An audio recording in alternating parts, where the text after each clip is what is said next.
I guess what I'm hoping to get across is there is an immense amount of data. The questions really which you can try to attack with this data, I throw that to anyone watching.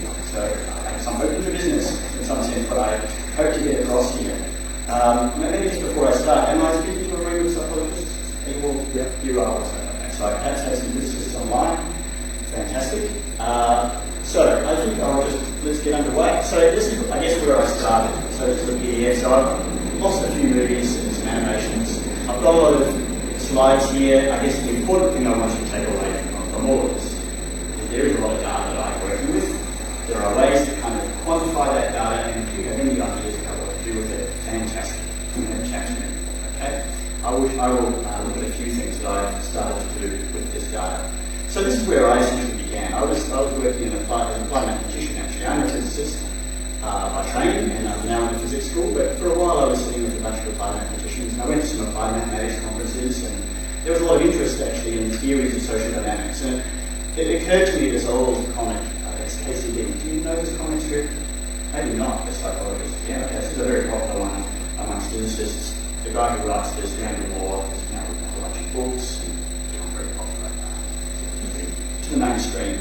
And he made this observation, that, physicists are always very proud that they are leaders, they're on top.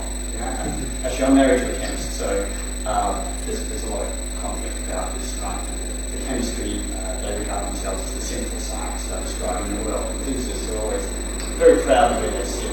Now, I was speaking at applied mathematics conferences and talking about sort of a theory. So essentially, dynamics. What is that? So, this is where I began. Now, opiniodynamics has become very popular with physicists. So we can see here essentially publications versus time. So, as Andrea pointed out, it's been going for about 20 years. Started way back in the early 2000s. There was stuff even before that. And we can see here highly cited works. There's a number of citations for that work in that year. It's not most highly cited work. And we can see it's been steadily growing. So there was a review published in 2009. It's been essentially exploding physicists leading into this field. Okay? Now, what have they been doing? Mostly they're publishing in statistical physics journals. Okay? And so this is where it's full on with that animation. But really, there's a lot of stuff here. What do I want to show? There were some simple models which people began in the early 2000s. Social science was still making the cut as the most highly cited works. These things were all agent-based models, so people looking at how these agents, imaginary things, were interacting, given some interaction rules. Physicists were connecting them to spin systems, other physical systems. There were some attempts to connect to applied questions, so Sergio Alam, probably familiar with all of you, for some of his models. And then we got through to essentially the engineers started jumping into the field. So looking at autonomous systems, idea of community dynamics models could actually model something in the real world. And continuing with much more physical type ideas, social temperature, looking at increasingly complex models with stubborn agents, looking at some of the dynamics in these models. But essentially, what I guess one of, and it's really what I want to take away from all that busy slide, is that these physics models that typically involve linear interactions, so a very simplified view of how humans interact. Right? So there's an opinion there, there's an opinion here, and you kind of just go towards each other, or maybe you go away from each other. Yeah, so a really simplified view about how people are interacting. There was some interest, obviously, from the engineers, practical actual applications here. So a huge number of physicists jumping in here and all citing each other. So a wonderful island, everyone's very happy. They don't speak to anyone else largely, although that's changed, as Andreas pointed out. Right? We're now much more open to try and connect across disciplines. But there's this fundamental problem which everyone in the field recognises, that there's really no data. Yeah? These are ultimately computer simulations, highly simplified views of what a human is, and having a lot of fun with how simulation emerges. And so this is really a warning, as summarised by here, another comic. Okay? It's very easy to fall into a trap of simplification. This is a danger for physicists jumping into anything. Right? Yes, this is the view of other people of physicists as they move in. Did you read it?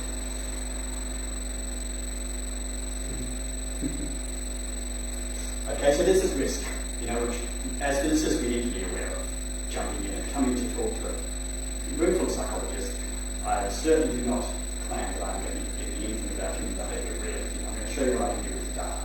Okay? But the goal ultimately is to try to connect modelling on one side to data and actual observations on the other. Okay? Now, how might we do that? Well, first of all, this is the problems facing the physicists. That it's often there's a convincing narrative. You like the social alarm papers, you look at that, it's a really nice story about this is why hung elections happen, or this is why this thing happens. Yeah, so it's quite convincing. But ultimately, you can't really test it. There's not a metric there to go, let me now see if I'm in that regime. Right? That's a big challenge. So we need a few things that we need data to inform them of. We need to understand connectivity. We need to identify some hidden variable. Right? And that might be opinion. And I think this is where it connects to what Andrea was saying in the introduction. Polarization, for instance, as I'll show, we really have to consider a specific context. As soon as we're thinking about a specific problem, it has to be polarization in this domain, in this particular dimension, if you like. Okay? And then this is where I guess psychology has been very busy, right, thinking about the local interactions in the physics mindset. What happens when you have two people talking and they're at these particular viewpoints? What do they do? Yeah, so the small-scale observations that psychology brings has become really exciting for physics. Modeler, if you're thinking what you're actually working out what's happening between. It's wonderful. What I'm trying to do here is to see if I can see what's happening on the aggregate. Let's assume we have 100,000 people interacting or more. What's going on? Okay, so this is where Twitter comes in. It's a microblogging service. It gives us things like user details, connectivity, and we can see actually what people are saying. Right, so kind of promising at the outset anyway. It's also of vast volume, it's certainly more than 500 million tweets these days. And I should kind of just ask, who actually uses, does anyone use Twitter here? Have we got Twitter users? Anyone? Few? Yes? No? Okay, we all know that. Yeah, I'm a complete Twitter lurker. I just sit there and I don't tweet anything. I probably should start tweeting stuff, but I sit there and just get data. It's scary actually in this day and age, right? With Cambridge Analytica and everything. I have to be very careful with my data actually. So there's a lot of ethical stuff I can go through. It's a union allow me to collect my data and store it. So it's a big issue for universities these days. So Twitter data has become very popular. An explosion of research. Look, it's a completely different scale to the physicists involved, right? We're talking thousands of publications involving Twitter data. And massive numbers of citations. So it's been growing and growing and growing. It's a big year collected for this data, wasn't in the last year. I should update it. So what do we see when we look at Twitter data? So there's from promises, this is going to be awesome, all the social media data, we're going to do amazing things with it, right? And then people start to actually do things that they are asking what to do about the data. But then people started to actually look at trying to use it in some way, right? So peer-to-peer support, spread of true and false information online, so lots of things that people are actually now trying to apply. Okay, so the goals from a modelling perspective. So within a particular domain, so I'm going to be restricting it to politics, but this, again, the methods and things that I will show are open to any question, essentially. Right? So basically, I've just worked on developing a bunch of tools, so that I can use staff to actually do this. It felt a little bit like, I guess, for a physicist, you're walking into a room and you've got no experimental apparatus to begin with. You've just kind of got this stuff happening. First of all, I have to work out how to actually make the observations and collect the data and start interrogating it. So that's what I've been busy with, trying to answer it or ask questions within the political environment.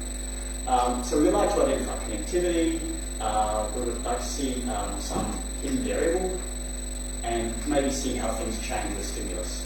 Okay, so I'm not going to claim I can't answer all these questions. What I'm going to try to do today is see if I can identify at least different users, and see if there is some hidden variable which makes some sense, and maybe look at some interaction effects. Okay. So this is essentially what I do.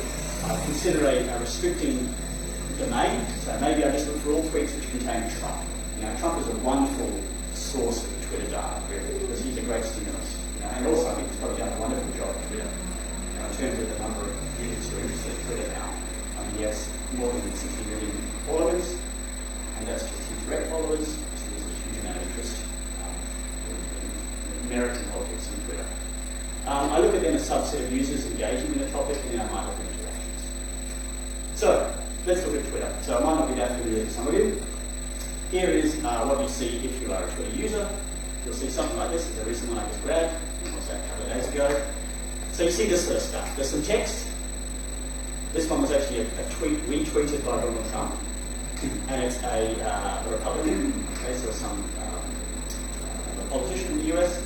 It's a verified account, so Twitter has done its own dastardly stuff behind the scenes to work out, yes, this is a real person. That's it really. You know, there's a couple of little buttons that you can see, which actually here they are. There's some buttons which appear to that user.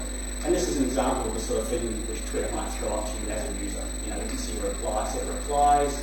Twitter algorithms really determine what's happening, who sees what. Right? So there's lots of stuff behind the scenes affecting what you see as a user. Right? So we have to bear that in mind when we're using Twitter data. There's all those proprietary algorithms which we don't have any control over. So we try to do our best to manage that. Okay, so this original tweet has been retweeted. So a retweet, when all you have to do to get a retweet is just press a button. And that's it. Right? Bang, it's sent to all your followers. Yeah, so it's an awesome way to just publicise stuff. Okay? Or you can reply. Yeah, so you can do a few things that you can like it as well. Alright, but what do we actually see behind the scenes? That's that tweet. That's that bit in the red box. Okay? So we can see that Twitter, for a researcher, is a huge, rich data set. Right? The user is just sending a few little lines of text. That contains this black up here. Everything else is all the Twitter metadata. Right? It's telling us, in fact, this little retweeted status is an entire kind of, in miniature, that tweet. And this stuff on the outside is all Donald Trump. Okay, so it's telling me something about Donald Trump, the person who did the retweeting. It's telling me something about who was retweeted. And it's telling me the actual status as well. Okay. Now, the funny thing is, working with Twitter data, that while the user sees that, I'm actually not going to use any text data in this talk. Okay? Now I'm working with a linguist, a mathematician, and a few others that have actually got a grant application in for trying to deal with the text part. But that's a really hard problem actually. You know, managing to deal with short snippets of text. Okay? So natural language processing problem. I've got a few ideas about how to go with that. So certainly anyone who's interested in looking at the text content, which is where all the really exciting questions are, right? What are people actually saying? Please have a chat to me. We're trying to crack that one, but that's quite a hard one. Okay, so what does Twitter data look like? It's coming as a huge fire hose. It's my attempt at drawing a fire hose there. Massive amount of data, right? That's the 500 million tweets a day stuff just churning along. Now, a user like me can never see that. Okay, that's accessible to people like the Google corporation, the Yahoo, the massive corporations. They can actually get that stuff, that massive fire hose, and do whatever nefarious things they want to do before that massive amount of social media data. Okay. What I can see is a 1% sample. So there's little yellow dots. Apparently randomly sourced, but recent papers have shown, and we always know this, it's not random, right? There's a Twitter proprietary algorithm which is selecting stuff which is actually going to come into your real world tweets. Okay, so around 1%. You can actually pay and get 10%. You can. But as we'll see, 1% is more than enough for me anyway. We're talking 500 million tweets a day. I'm looking at a highly active area. I get a lot of stuff. Okay. So let's have a look at what we actually get and how we can do it. So we can ask different sorts of questions. So we can just look at activity. We can look at network analysis, so a lot of activity in that, looking at the connections. We can see the behaviour, the content, so that's the really exciting one, which is hard, what people are actually saying. I'm going to stick to some of the stuff up here, so behaviour actually is the one I'm going to focus on. So this is what happens. You've got this amorphous mass of users, which may be changing with time, so that's why it's kind of fuzzy border, right? Accounts are kind of like flipping into existence and then disappearing. Yeah? So from a business's perspective, you're thinking there's this box, and there's all these little particles in there, these little accounts, and they're popping into existence. Some of them might be long-lived, and some are just disappearing. Okay? And all those little particles have different levels of activity, right? So some are tweeting about the Super Bowl, some are just really rabid Donald Trump followers. They're talking a lot about Donald Trump. Some might be really anti-Donald Trump. Okay, so there's all sorts of activity going on in there. And so we can then subdivide. So we might say, well, here's all the people talking about politics. All right, here's all the people talking about politics back in, say, Trump. Here's all the people who do that actually speak in English. All right, so we can see that anything that we do, we end up carving out smaller and smaller bits. Okay? So that question there is actually really important. Okay? And that's where you start at the beginning saying, I'm interested in politics, or I'm interested in, say, the 5-star movement. I'm interested in, which thing are you interested in actually following? And you can actually carve out and think about stuff. All right, so let's look at the volumes. So this is a plot now. So this data actually I'm using mostly with my linguist colleague and mathematician. We're looking at a lot of language data effects here. But I've popped it up just to show what we're dealing with. So here is the days of observation. So I have got on this plot 60 days of continuous recording at different intervals. Okay, so it's not continuous 60 days, it's chunks. Okay, spaced actually over a couple of years. Here it's continuous in time, and then I just threw in an older data set just to show an effect here. Okay, so 2019, here we go, what's happening? As I start grabbing this data, and I'm counting all the new users I see. Okay, new users. So initially when I start looking at my very first chunks, obviously the number of users is going up quickly. Yeah? But then I'm starting to see repeat users. Yeah, as I collect more data.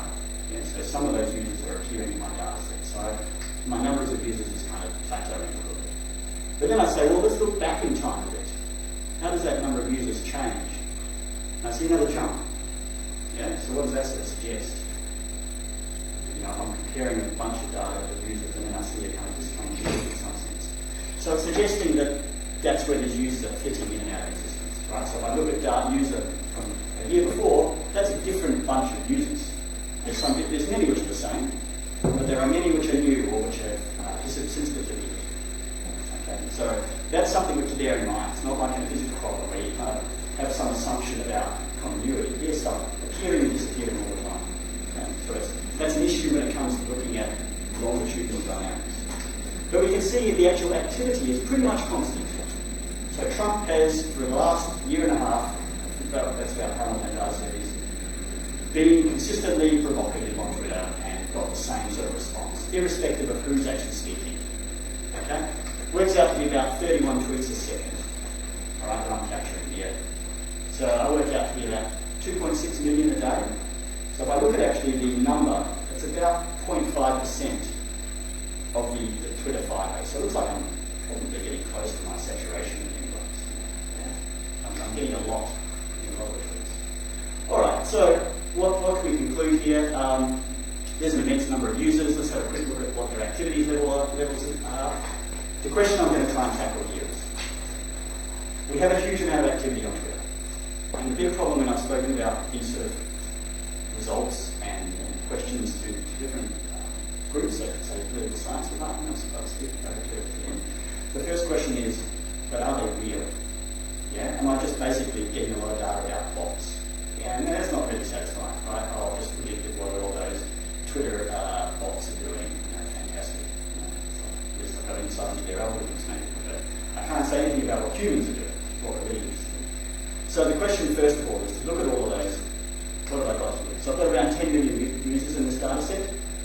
And I might ask, well, what are they doing with 10 million users? So I can look at actually, for instance, how often they're tweeting. So here, Twitter is pretty much concerned with anything to the right of that dashed line. So all their, they used to report, they stopped it now because all of their user numbers are declining. They used to report the number of monthly active users, which is around 300 million. They also would report the number of daily active users, around 120 million. So there are a lot of people on Twitter. That's the daily active there. And we can see that there are a lot of Twitter users who are very infrequent. Right? They still exist. There would be me, for instance. Right? I've got a Twitter account, but there's not a lot of tweets on there. Right? Zero. It's sitting there, and it just, I would not be captured in this data set because I didn't tweet anything. But here, along those 60 days of data, these people tweeted once, they were captured, but they haven't tweeted very much. Okay, so they were just lucky. They happened to tweet while I was recording stuff. Okay? So in principle, we could infer from this data actually what the full size of the set is. Yeah, like the sort of German tank problem. Like I've got a set of measurements here, I know the frequencies, I could try to infer the full set, right? A full user base. I'm not going to do that. We can see though that there are some really frequent accounts. Right? So these ones here, that one's tweeting around 10,000 tweets an hour. Right? So clearly not a human. Yeah? They've got a pretty fast figures there. So the fastest person actually works out to be about 3 tweets a second. Fastest it can. So that's clearly a bot. So if I look in more detail, I've got this Powerball tail, so you've got some users, not very many, well, comparatively not many, tweeting 10 tweets an hour. Some small number, as I go down, it's Powerball depends. But then there's this kind of bump, right?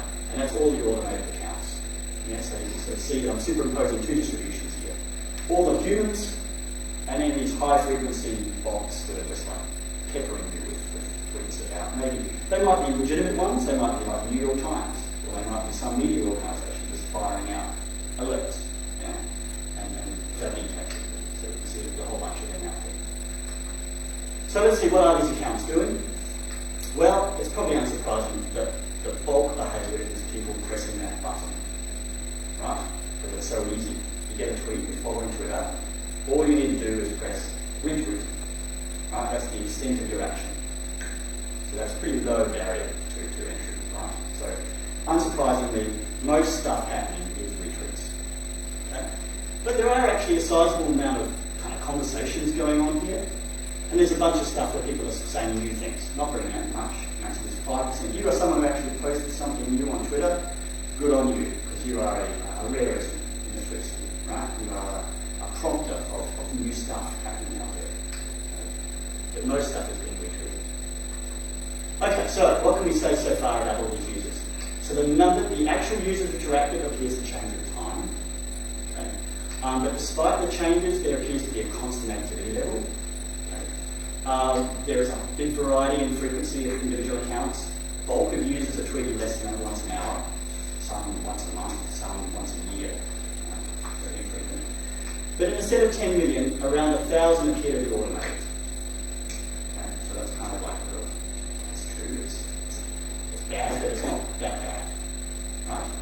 I'm okay from the look here, but it's a bit, just kind of inferring that so far only on frequency. Bulk of activity is retweets. So, possible next steps. We could do all the stuff with bot detection, so lots of work's been done with that. We could look at the content. We could maybe look at what makes a super spread. Why do you get spread? Why do people retweet your stuff? Yeah, what is it that works there? So we can ask all those sort of questions. I'm going to just focus on the stuff down here. So, can I find different communities and what's their interactions? So, to go further, we need to dig a bit deeper. Twitter provides tools to capture user timelines. So, approximately the last 3,000 tweets. Okay, so if I find a user I'm interested in, or I just choose one randomly, I can grab a sizable chunk of their activity. Right? I mean, some users are incredibly prolific, so I may be a very small fraction. But I can at least see some longitudinal stuff about a user. Okay. So I'm going to do that. I'm going to select some users. And here's kind of my key data set. So this is the sort of thing that you can grab fairly easily from Twitter. So anyone who's interested in grabbing data sets, giving keywords, or giving domains, pretty straightforward.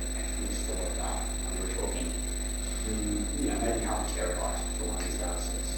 Okay, so it's quite a lot of data, but it's relatively easy to obtain. It's all free. So for instance, here's a data set from 2017, around 30,000 accounts. These are the English speakers. So overall, I've got here around, say, 200,000 users. Okay, so I guess the advantage of social media data is the scale is different. I'm not dealing with, say, a room full of 30 people. I can deal with 100,000 accounts. As long as I can try to verify the right person, that's the key. That's the advantage of having got a city in a room. The advantage, though, I would say about Twitter data is it's kind of in the wild. I'm not doing it in an artificial situation. I'm not putting them in an experiment and saying what happens when these people speak. I'm actually just observing it from afar. What's happening. It's sort of neat for that. Okay, so I'm going to zoom through. I don't want to completely send you in a catatonic state about this data, but here is how the user sets are changing. So I can see that there's kind of some sort of outlying set, the first couple. They were actually collected under different conditions. So those first two sets are collected looking specifically for conversations, who's responding to someone else.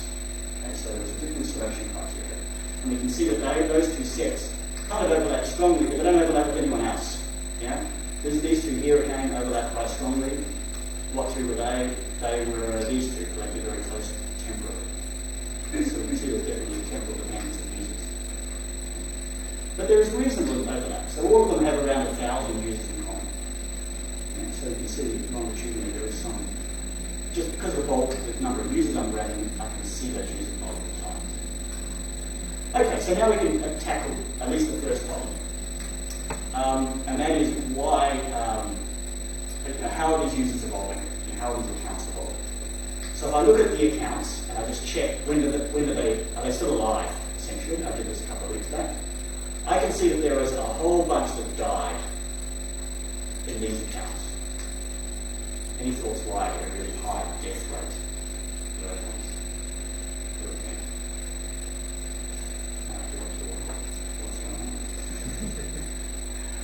Why did these guys die? So I saw about 20% of these accounts that I collected, which all that trouble, saved on a set of hard disk packages sitting in our computing hub, but they all died, right? They don't exist anymore. And the reason is that they were probably bots. By looking at threads, I'm really selecting out a whole lot of bots here. Because what bots typically do is they reply to their own previous tweet. Right? So they're going to be really poor quality conversations. One person, one account just saying in response to their own previous tweet, bang, bang, bang, bang, bang. There could be thousands of tweets long in the conversation. They're completely useless. So I've got all those, and Twitter has picked them up. So the Twitter bot detection algorithm has said, hey, out of here, bang, right? That's it. And stop selecting those. Okay, so that's why I guess they're outliers. They look very different to everyone else. A whole lot of bots there. But overall, you're getting this pretty much constant rate of kind of attrition. So if you're on Twitter, over time, people just drop out. Right, cancel the account, had enough. Maybe start again later. Alright, what else happens? Yes, all the high frequency accounts are disappearing. I'm just going to zoom through all this. It's really just saying, yes, we can see there's a whole bunch of bots here. Again, accounts which are created quite recently, when I first observed them, all die. Alright, so that's Twitter basically proving out of what accounts. But the good news, I'll jump ahead to that. So of these 180,000 accounts that I looked at, most of them are still there months, years later. Right? So we can conclude they are just valid accounts. Some of them might still be automated media bots. But a lot of them are sizable percentage, 85% sliding, and other has some getting to a party in some way, right? Interacting with user accounts. Okay, so bot percentages are about 1%. Alright, so now, hidden variable. Goal of assigning a value to a hidden variable for each user. Okay, so I'm going to be looking at politically engaged users. So my simple goal will be to identify, are you left-leaning or are you right-leaning? Yeah? We agree that would be a sort of hidden variable. So from your Twitter activity, can I identify that much? Set the bar fairly low. Yeah? Now, what I'm going to show, the methods I'm going to show here, will apply to any political group really. So could equally apply to Italian language data sets. In fact, I do a lot of Italian language hits, even by looking at Trump. But I haven't focused on that. I'm just going to look at the American one. But I'm open to it. Playing with Italian accounts. I'm going to try and do this in an automated way. I don't want to stand up above and put in the hidden variable. I want to see it in values. Right? I'm hoping I can measure some sort of political meaning. Okay, well, before I jump to that easy slide, what might we do? So the approach here, we can either look at, well, I guess the question we ask is, what's more important? What we do or what we say? Alright, room psychologist, what is actually most important? What we do or what we say? What do you think from that? What we do? What we do. I reckon what we do sounds pretty important, right? So let's look at how we can translate that. So what we do, so who do you retweet? I would argue that's what you do. Who are you? You're actually doing something here. Right? What we say might be say what hashtags you retweet. Yeah, we agree that would be kind of a distinction, very simple distinction, without looking at content, really. Right? So if I do that, I just say what are the most popular retweeted accounts. So I can see Donald Trump was retweeted a lot. Well, that's not surprising given my data set. And a whole bunch of other accounts, right, which really don't mean much to me at all out of that. Like Fox News I recognise. There's a few here that you might recognise, but does it mean anything? I don't know. It probably means something to the person who tweeted it. but it's hard on the outside user to see what meaning that has. Right? This is where I guess I'm going to take an automated approach and just see what I do. Hashtags, maybe they say something more. I mean, impeach Trump, that sounds kind of promising. You know, I find people who use impeach Trump, does that mean you're left-leaning, right, anti-Trump? So what we're saying here could be useful, right? So we'll see. Any thoughts? Which is going to be better, that or this, as a start, as an indicator? Go on, jump on one side or the other. What do you think? What you say, what you do? From the what we say? What we say in this case. All right, good. But from a psychologist's point of view, you think what we do is more important, right? There's a tension here, yeah? All right, we know theoretically it should be what we do, but it looks kind of promising what we say, right? Okay, let's have a look. So, hashtags do, I agree, they look like a pretty good way to maybe attack stuff here, right? So it looks like there's a certain affinity. Retweeted users, I have no idea, it's more opaque. What does that mean? It's not obvious. So, let's just have a quick look at what's going on here. This is just an aside, really. It's something I'm working on with English people here. But there's some interesting things with the language. So here is most retweeted users, here is hashtags. They both follow this double power law. There's good reasons from a language perspective why that is.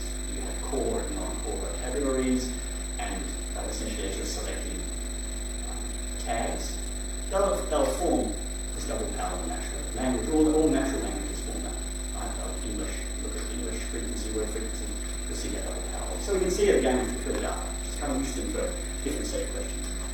Okay, so the way I'm going to do this, the power law is kind of useful from a data analysis perspective because it means that first, these ones here, this is on the log scale, right? So my top, very hard to see those numbers, isn't it? So there's the top 1,000 hashtags, for instance, right? And the frequency is dropping off very quickly. So if I look at the top 1,000 hashtags, I'm going to grab the bulk of the hashtag use. That's what the power laws are kind of doing for us, right? But it's very long tail, right? There's a huge number of very low frequency hashtags, not used very often. But if I just look at those top 1,000 and I see, well, who was using those, that might tell me something, right? So power laws are helpful because it means I can consider sort of a subset here. It's very highly used accounts. So what I'm going to do is, I'm going to look at the overlap. So if you use the hashtag impeach Trump, did you also use the hashtag God? Or did you also use the hashtag something else, right? And if I consider those top 1,000 or 2,000 hashtags, and I look at which ones went together for a particular user, does that make sense? So pick a user in this group, right? Andrea, the user, okay? He's busy tweeting away, and he might put a hashtag, impeach Trump. No, maybe not, I don't know. But you put some hashtag there, right, on your tweet. And I look at all of Andrea's profile, and I see how often do you use this one and that one. And I do that for all those top 2,000. You can see I'm getting kind of an overlap, and I do that for my 30,000 users. Right? So I'm building up this picture of the correlations between these things for the most popular. So I'm really trying to answer if a particular user account uses that element, does it also use another element? And then we can carry out this principal component analysis. So we're looking at, do the correlations reduce down to a very low dimensional space? So what we really know is that all the variance, so if I use impeach Trump and use something else, that all of that, the changes in my choices, reduce down to sort of one dimension, i.e. maybe my political orientation, right? That would be awesome if that happens. Okay, so what we really see is all the variance being captured by, say, one dimension. Now if we do it with hashtags, we kind of see a bit of a mess. It starts to spread out all over the place. So here we see Trump rally, that kind of looks like it's pro-Trump, and then we've got vote blue to save America, that looks kind of anti-Trump, right? So it does look like there's a political dimension here. But it turns out this only captures maybe 20% of the variance of how people are using hashtags. And the problem is that hashtags are a language, right? That's a language component. And language is used for lots of stuff. Yeah, it's used maybe to, convey a style, right? And kind of an attack style. Maybe you use hashtags differently to become a more embracing type person, right? They also might be used ironically. You might use the hashtag MAGA, make America great again, and something bad. It's like MAGA, right? This is all going so well, so the ironic part. They also might be used deliberately, right, to kind of skew the search. So hashtags turn out to not be that great, actually. But we can do exactly the same thing with retweeted accounts. And we see that completely split. Okay, so if you retweet Fox News, you're very unlikely to retweet CNN. Or if you retweet real Donald Trump, you're very unlikely to retweet Hillary Clinton. Does that make sense? Kind of does, right? So actually what we do does indeed seem to play out here as well. Right? Because it's something we're not consciously, well, we are consciously thinking about it, but it's something which is reflecting a deeper element. Really the accounts we're following, our behaviour on Twitter. Right? So we see that retweeted accounts provides a really good split. Dodo, which is kind of indicating that it doesn't say much about your political leaning, I checked it out, it's for anonymous people. Okay, so it turns out that left-leaning and right-leaning, well, both reasonable chance you follow that account, not on this side. But all the political accounts are sitting around here. And if I do it for, say, the top 1,000 or top 2,000 across all my data sets, I see actually they all collapse essentially into two lines. Right, so all accounts in those top 2,000 are all very strongly political.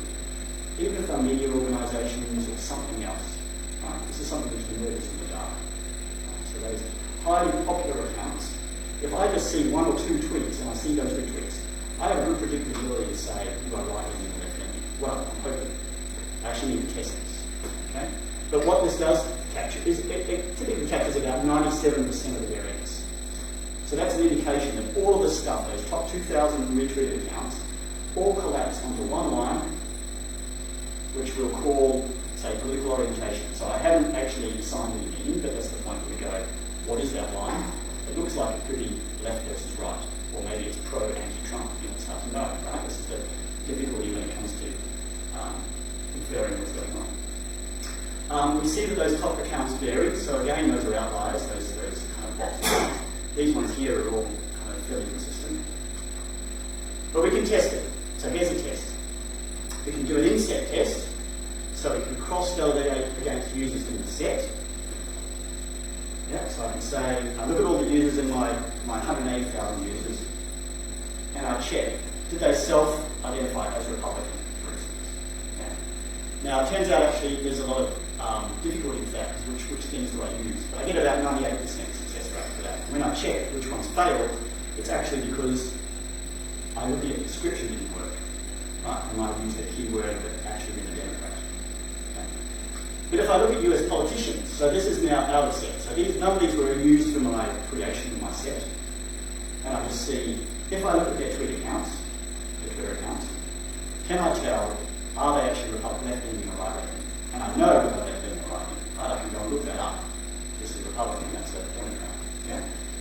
And what I see is we get, well, there's a few accounts which are outliers. And it turns out it's kind of interesting because Justin Amish, for instance, he comes in as an outlier as a Democrat, or very weakly Democrat. He's no longer a Republican. All right, so when I collected this, he was, but he was clearly showing non-Republican tendencies. Okay, so he moved. Similarly, these guys in the Senate, Bob Corker, John McCain, they appear when I run this through my kind of algorithm here. Oh, these guys are Democrats, but actually they were really anti-Donald Trump. Okay, so I'm picking up some details here. Okay. So what can we conclude? It's an unsupervised method. Can in principle be applied to any set of users. Okay, so it's just you make a decision at the start, 5-star, whatever it is, what hashtag or keyword you're interested in. I won't give you examples, but you think of anything which grabs you. And then you can look at essentially the users within that set. So the selection is important because what we really want is the distinguishing characteristics are the ones we're interested in. Right? So for instance, if I grab all my users and I leave all languages in, I will see that I'll get a whole lot of users I can't classify or have 0 on my PCA. That's because they were, say, Spanish accounts, right? And they're kind of tangential to my set that I'm interested in. So you want to select as much, use your brain, use the human kind of ability to select the data as much as you can first, and then you run through your data stuff. Okay, so once we've done that, we can apply to any account. So success will depend on the cultural overlay. Okay. Right, am I killing you with all this stuff? Like I can actually talk about how these things all interact, right? What can we actually do with all this stuff, right? That's the key. So it seems like we can classify stuff. Any thoughts on what we can actually observe here? So if I look at my 180,000 users, and now actually classify them all, what do we expect? You hear a lot of bad stuff about it. You certainly hear a lot of fighting going on. So if I run this through my algorithm now, which I've got all those hot tools ready to go, any thoughts? Actually, what am I going to do?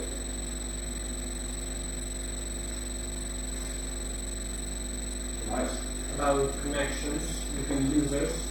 Oh, I'm actually just thinking, even if I just run my classification system. Okay. Am I going to get a distribution of some sort? I'm going to get a distribution, right? I'll get left leaning, right leaning. I kind of expect that because I've built it on that. So there must be some distribution.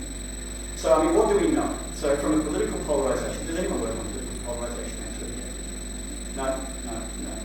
What sort of polarization? You work on polarization of some sort? No. So political polarization in Twitter, obviously it's a big thing. People looking at it. They have this thoughts of the echo chamber, these two different camps. So we can look at it, you can start looking at Twitter data. What do we actually do? So I can look at the distribution, I can start looking at characteristics, I can look at the connectivity, look at the dynamics. That's what we observe. Okay, so if I just run it through my classifier, I see that my Twitter users were mostly left-leaning, right? There's actually a discontinuity of 0. Yeah? That's actually pretty well known, that it's the bulk of users on Twitter are liberal-leaning. It's part of the problem with Twitter data. I can see that I've got these two peaks, right? So that's my kind of polarization emerging there in some sense. Yeah. Now the question is, what is that variable? Right. That's the big one. Yeah. I'm saying it's political orientation, but what actually is it? It's kind of political activity in some sense, right? Isn't it? It's really, if I was going to be really brutally honest about it, it's just how much were you tweeting, which is kind of consistent with a set of accounts which is consistent with Trump. Right. It's kind of almost a pro-Trump, anti-Trump line, if you like. But we're going to hope that that line is somewhere, aligned with political orientation, for instance. Right? But that's an after-the-fact step. Okay? And it's always going to be a problem when you're doing this step up. But I can see there's also a chunk of users who are kind of not very politically active, or at least not active with political accounts. So I can divide these things into 5 quintiles, right? So sort of the extreme users on the right, extreme users on the left, these sort of moderate users, and then the kind of the unaffiliated users. We can ask questions about those users now. So now I've got my communities, right? I can identify these communities. So for instance, if I look, I have some videos here which I can't show you, but we can actually see the connectivity. And I'll just skip over them. I'll just say what we see. We end up with a bunch of lines, and we see that there's actually quite strong connections between the camps. There's also very strong connections between each camp. Alright, here's summarised. So what I'm going to just show now at this point is that if we look at who was retweeting who, so blue accounts correspond to accounts, users, that were left-leaning. Okay? And this is the most left-leaning quintile. So what were the most extreme left people doing? Yeah? Well, what do we expect? Obviously they must be retweeting left-leaning accounts. That's why my whole classification system worked. Yeah? They basically were not retweeting any right-leaning accounts. Okay? You can see that they would not be caught dead retweeting real Donald Trump. Right? They are retweeting Hillary Clinton, some Democrat accounts. They should. And the same is true for the right-leaning accounts. Okay, they are retweeting only, that huge bulk there, only retweeting right-leaning accounts. So there's our camps. Yeah, bang, there's the big tribes there. And in the middle we've got this sort of amorphous mass who are retweeting actually all sorts of stuff. They might be non-political accounts because of interaction here. We see it similarly, this is just activity. So number of users who retweeted, number of retweets. What about the reply? What do we expect there? So if I look at who's replying to who. So Twitter has these various ways you look at data or interact with data. Retweet. Reply is a little more work, right? You are actually receiving something coming in on your screen and you are responding to that tweet. Okay? What do people feel? What do you think is going to happen with that? That maybe the Democrat reply to the Republican? It's definitely possible, right? I mean, people reply to real Donald Trump, right? Certainly Democrats are. It's not very positive. It's usually kind of antagonistic to Donald Trump, but they're certainly replying. So we'd expect actually much more connectivity Yeah? So if I jump, what do we actually expect to happen? I expect those things to go down. Yeah, if I go to the next slide, I expect to start seeing some purple and red popping. Yeah, okay. So it's as expected. Alright, so replies are giving us a measure of the mixing of the network. Right? So these people, even though they're extreme, they're certainly seeing the other side. Yeah? So we might say they're a tribe, but they're certainly being influenced and responding to that other tribe. Yeah? Okay, so we can see what they have. This is something I've just tried recently, and it turns out that it looks like this classification system is tricky to look at dynamics. So that's what I'm really interested in. I would like to know, if my users are in that extreme, what happens to them? Do they become more extreme or do they become more centrist over time? Yeah. Turns out this method that I'm using, because I'm just looking at retweeted accounts, it's really just telling me how active they were, right?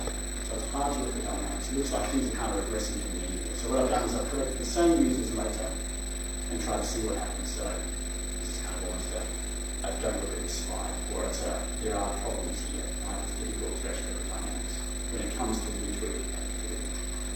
It seems like the most extreme are moving to the right. So this is like a change. So the people who are on the right, they're changing to the right. People on the left are changing to the left. People in the centre are actually doing the opposite. So the people who are moderately to the right move to the left. People who are moderately to the left move to the right. Okay, so we've kind of got the splitting of two tanks. Yeah, this is what I suggest. But I wouldn't. I won't state anything on this. I'll be quite cautious with details. So what are we saying? We can measure some sense of internal parameter. We can look a little bit at evolving dynamics.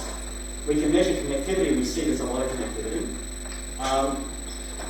But I'm just going to show now very quickly other things we can do. Okay, so this is just a zoom through the array of stuff that we can ask. So what other things could we ask, actually? Any thoughts? What are some dreams for a bunch of random Twitter users feeling very active with their retweeting, but maybe not active with other stuff? What could we do? Give us a connectivity, for instance. Right? There's so many things, right? There's so much metadata here. I think the one which is of most interest to me is actually looking at what people are saying to each other. Right? That's the one which is the big challenge, and maybe it's where you're experts at that. So, any interest in what actually people are saying, please, that'd be great to speak. I could, for instance, look at activity. So this is an interesting one. I'm looking at right and left leaning accounts. And I can see there's this massive spike here. This was done during the Brett Kavanaugh confirmation stuff, if you follow American. Any thoughts why there was a peak here, 6:30 to 7:30? What's going on? So Christine Ford, do you remember all that stuff that was happening with Brett Kavanaugh? And you don't, right? Allegations of his behaviour when he was in college. And Christine Ford came forward and spoke. There was a massive spike. So what I'm seeing here is temporal data in the US with, say, Fox News broadcast this story. Okay? Fox News broadcast, all those people sitting in front of the TV going, whatever they're doing, right? Bang. Showing their support or for whichever side. Okay? So we're seeing actually dynamics about when the information went down. Okay? And that's actually throughout the dynamics, we're seeing this spikes when people actually discover stuff. Here's another one, right? So children in cages footage released. Okay? Big one in the US. And we're seeing massive spike on the left. Not such a big spike on the right. Okay, so some changes. Here we saw nothing happening from the unaligned users. They were really not interested. But here everyone was interested. The unaligned are also spiking. So we can see the nature of the stimulus has a big effect. Who's actually speaking? We can actually detect that. The way perhaps to look at this is to normalise by accounts. So what I see here is, say, North Korea. People leaning to the right were tweeting 2.5 times more than people leaning to the left. So they were really enthused. Bang, activated by Donald Trump in North Korea. Okay, whereas the left were kind of like, it's all good news for Donald Trump, I don't want to say anything. Yeah. But then the converse happened with the children in cages. Alright? All the people who were right leaning went quiet. And the left leaning were really active. Okay, so we're seeing that there's sort of a response we can also detect about the way that humans are responding to the stimuli. The last one I want to mention is the idea of conversations. So we can detect these things. So those are all those hot ones up. So you can see here 14,000 tweets. That's not really a conversation, right? So I've quantified the measure of quality. So how I do that is, someone tweets, I respond. If they respond to me, I'm sort of thinking, okay, one response that way, I go off one. If I go back, I take off one. Oh, they respond, go off one. I back off, minus one. Yeah? If it's always the same person speaking, then I just keep going up. If it's a complete exchange, I should end up with zero, right? Because that person speaks, then I speak, that person speaks, then I speak. And we can see there is actually genuine exchange. Right? So there is actually conversation. Conversations do exist on Twitter. It's good news. Right? People actually speak to each other. There's a lot of bots. Could be one lot of bots either side. But there's certainly exchange going on. Most of them are short. Okay, so parallel distribution. So we've got maybe 50 tweets up to 100 perhaps. Right? But that data's there, so I have this data on conversations. You can see the exchange. It's kind of interesting to see what people are saying. And we can see the different types. So we can see there are genuine exchanges across the divide. So here it was 300 left biased tweets, 100 right biased tweets. So these people were speaking to each other quite a lot. Then we have these sort of responses where maybe there was a few left and then there was this huge right response. So it's kind of trolling behaviour. So we get the trolls happening here. A few right, a huge number left. Okay, so we can see all that sort of stuff. Okay, so that's all my Twitter data. I'm not going to talk about modelling. I think I've really matured a lot here. So we can actually introduce models to try and capture some of this stuff. Okay, I'm happy to talk about modelling, how we go about doing that. The key really, maybe I will just jump ahead. Okay. That we can actually develop a model where we've got some connectivity between users, and we can see, depending on some parameters, say how much people move towards each other or away from each other, you split into the polarized camps, and this is a nice thing to finish with, isn't it? So here is my parameter saying how much people speak to each other. If they have a tendency to like what someone else says, then they end up splitting into 3 camps. If they really hate if you're too different, then you split into 2. So there's a parameter here. We do see some camps in the Twitter data, so it's sort of like a hope eventually to connect these parameter data to actually data. But I'm going to leave it on my big Twitter data conclusions. Thank you for seeing through a big amount of data and listening to me.